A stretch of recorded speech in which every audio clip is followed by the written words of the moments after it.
highly of what he's going to be. I still believe that in the right situation, David Blatt can bloom into a good NBA head coach, man. I just don't know if that's going to be allowed to happen here. Larry, I agree with you. I think it's the easy fall guy there, because somebody has to figure out why star players, multiple star players and key role players and all of these things that we talk about aren't coming together. I mean, you have to blame it on somebody. I don't believe that. I believe you wait it out and you see how this thing comes together. Let this whole season play out before anybody makes any rushes to judgment on David Blatt. Honestly, that would be my recommendation. I think anything less than that will really show some sense of desperation here. But at the same time, you know, when you see guys sleepwalk through an effort last night, that makes it hard for me to believe that they're showing up. Hey, look, say what you want about the Browns, but that last game of the season, they were still playing. The ones that were left anyway were still playing for Mike Pettin.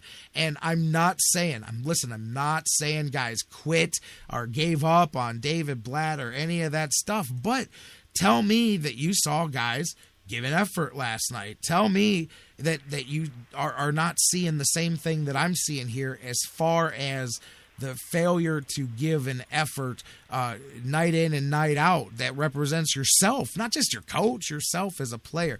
That's my thing. Cohesiveness, chemistry, all of that stuff comes, and that's fine. I'm willing to let the process play out. Man, my fear is that the process doesn't get to play out because somebody, as the pressure builds, something has to relieve that pressure. You hope that perhaps the return of LeBron seriously will solve a little bit of that, because it's like a salve on a wound. You know what I mean? Like balm. Who gave you a balm? If you ever seen Jackie Childs on Seinfeld, did I tell you to take a balm? But maybe LeBron James will be a balm for a while for some of that. Something has to buy this team a little bit of time to get things together, because that pressure, it's like a teapot. It's just going to keep boiling, keep whistling, keep getting louder and louder until something has to give. Something has to give, or the top blows on the thing. So, you know, but that's what I mean. I'm not just sitting here panicking, oh, the Cavs lose a game here, lose a game there. It's lose games the way they have. And the fact that, man, and it's so hard to judge, though, because of the changes in talent and all of that. But, man, going 0 for the week since the vote of confidence is definitely not the way to start off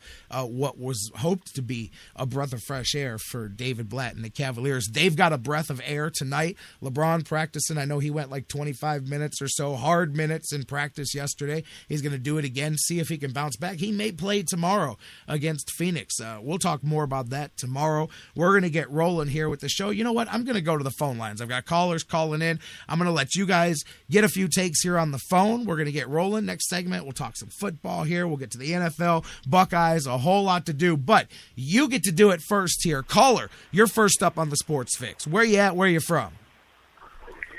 J-Rock? Yes, who's this? This is your friend from Northfield. Oh, my man. This is the Mayor Vic. What's happening, brother? How you doing, buddy? I'm good. How you doing today? I posted about an hour ago on one of your posts about the Cavaliers, and I will say the same thing that I did post. Granted, LeBron James has been out, okay, but we still have Kevin Love and we have Irving. These are two prolific players that are all-stars. Why should we go in the tank and lose double digits every night when we have two all-stars playing? This idea of chemistry, and now they've got J.R. Smith, they've got Shumpert coming in, they have this Russian Mozgov, or whatever the hell his name is. Now it all just begins a new cycle of, we need more time for chemistry. We need more time for chemistry. Chemistry is great, but it doesn't equate to effort. There is a certain lack of effort that I see.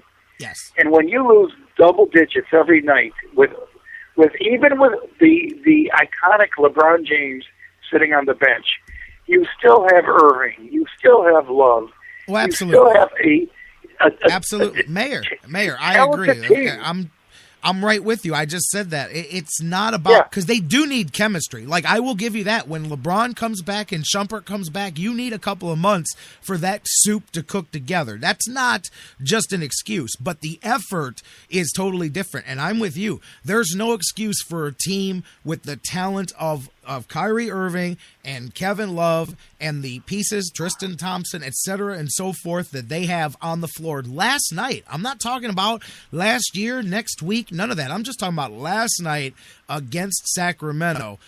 There's no way that you should get rolled by double digits. Here's the thing. When Sacramento pulled their starters with a hair over 5 minutes to go in the game, that to me was, even the announcers were questioning that as a slap in the face, because usually a team waits until there's a couple of minutes left to do that. They left a full 5 minutes and I think 7 seconds on the clock or something like that, pulled all of their starters. I mean, that was a slap in the face, because they knew that the Cavs were not even attempting in the fourth quarter to fight their way back into this game. That's effort. And I don't blame David Blatt. It's not like I believe he's showing up and saying, hey, let's all, throw beach balls and let's all drink margaritas today.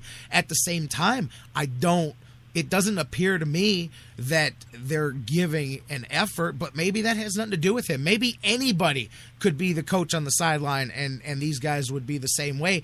I don't believe that, though. I just, there's something causing this lack of effort. What I firmly believe is David Blatt is an unknown. They don't know him, they don't respect him, and they don't listen to him. Or players are not responding to his voice. So that means guys say he's good. You fire 12 players, or you fire one coach. Well, that's true, because you can't get rid of all the players. But the sad thing, the shame, is that all of these guys that have worked with him talk about what he brings to the table. And if these players are not even giving it an opportunity, that's a shame too, because you never know, perhaps what this guy could be. Again, I agree, clearly they're not respecting him, but, I look at the resume and I look at the way to a man. I mean, even heard Steve Kerr, the way he talked about it over the weekend, man. He seemed, a little bit like, man, I really wish the Cavaliers had not been able to get him. But point being is that you hope that these guys are not so closed-minded as players that they're not just tuning it out from the beginning, because who knows what you may have missed out on. What I see is them totally dependent upon LeBron James. And right now the problem is, with 41,000 minutes on a 30-year-old body, LeBron James, no matter what anyone says, he's not the same LeBron James that left here 4 years ago. He's not the same LeBron James from a year ago. I think a lot of people believe that. I know there's hope that after this 2 weeks off that he'll just magically, jump into the fountain of youth. Now, he may be a bit stronger, but that doesn't mean that whatever the problem is will not continue to poke its head every couple of weeks or couple of months, because that's what you get. But he is not, and this is not to say statistically or anything else, and guys know he's not my favorite player, but he has not been the same guy explosively, physically, and I think everybody knows that. But, it amazes me how quickly a team full of guys, hey, look, the Cavs haven't won a ton of games, but this has been Kyrie Irving's squad for a couple of years. Kevin Love had a squad in Minnesota. Again, they didn't win many games. My point being is, it amazes me how quickly this team all gave up their individuality and, as you said, have now become completely reliant on LeBron James. That's a terrible thing as far as a team, but it just amazes me that nobody has stepped up and said, hey, we have still got a good team here, because as you and I just said, and many other people, you still have several very good guys here, and there's no way that you get rolled by 20-plus points to a sub-500 Sacramento team. Well, I mean, it was 18 points, 19 points last night, 19 points the previous night. You know what? They would have saved themselves money and time just to mail in all these West Coast games, because they appear to have no want or willing or even to be trying to win these games. I know. They play for a quarter and a half, and then they mail it in. There were 19 points down at the half last night. Now, I'm with Sacramento is hardly Golden State. But that's the thing is they played hard. They played hard against when they play the Rockets or when they play Golden State. They played hard and they ran out of gas with 4, 5, 6 minutes left in the game. And then here, it's like you said, you play hard for a quarter and a half, and then whatever reason, you just say, you know what, I don't know if they convince themselves they can win this game without much effort or what it is, but they just, once they pack it in, and it's usually against lesser teams where they really pack it in, and they seem to come to play more against better teams. They have lost to the Pistons. They've lost to the Knicks. They've lost to teams. These are teams that they should just throw the ball out and say, okay, do it. I hear you. That's what so many people... There shouldn't even be coaching in 76ers. I mean, brother. 76ers, Knicks, and Pistons. These are three teams. They should have just been able to throw the ball out, jump up, and win. I hear you. This is what happens. Unfortunately, I got to take a shot. This is what happens when you throw the parade in October. Listen, a lot of time to talk about the Cavaliers, but I don't want to dwell on this too long. We've spent enough time on the negativity here, man. Before I get rolling, man, what do you got tonight? Bucks, Ducks. Who you got in this one, Mayor? I got Ohio State 42, Bucks 35. 42-35. 42 seems to be the number. I've looked at a lot of the predictions that we've had 42 come in. 35, yeah. Yeah, I've got some 42s across the board here, man. I think it's going to be high scoring. Question though to you. Yeah. Where do you think Braxton Miller's going next year? Oh, you know what? There's a lot of talk, and I don't know. To be totally honest with you, I don't know. I'll be honest. I couldn't tell you. I got to think, though. Here's the thing. People that think he's leaving, I think, are going a little off the deep end. He has it's not even a guarantee that this kid's ever able to play football again. He's got an injury that could definitely reoccur again. It's going to take a lot to get him back on the field. I don't think he's going to want to do that with a new medical staff and a whole new place and 1 year to play. And I think he's in a position where it's in his best interest to finish out the run at Ohio State. I don't see him going anywhere that's not really there, but I could be wrong. I mean, the porn chick the porn star trying to get him to go to Florida State. She said she'll to the Tar Heel or to Tallahassee. I'm like, well, I think some of them probably already come, and the rest of them, but anyways, she said she'll wear Braxton's jersey. I pray the Browns keep away from Jameis Winston. They don't need another problem child. Yeah, we're not talking. That's it. No more about the Browns. No more about the Cavs. We're moving forward on this show. Mayor, good call, my man. Thank you very much.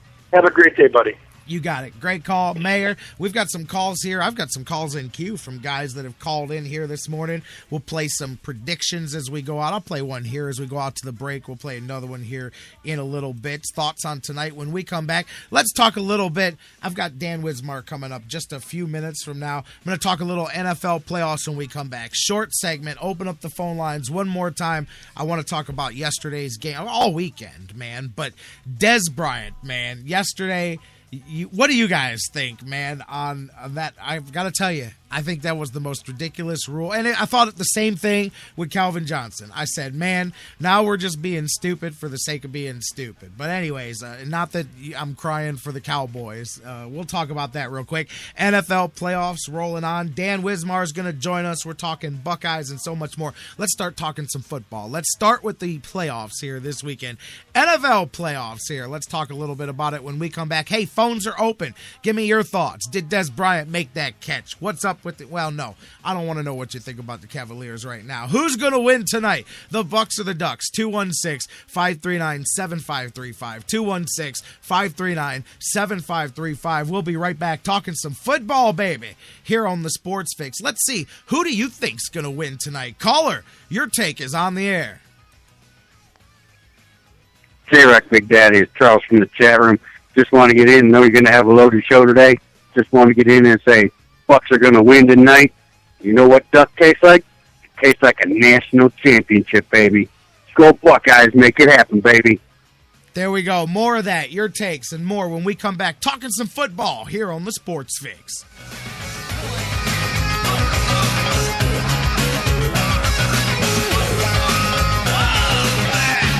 You're unbelievable.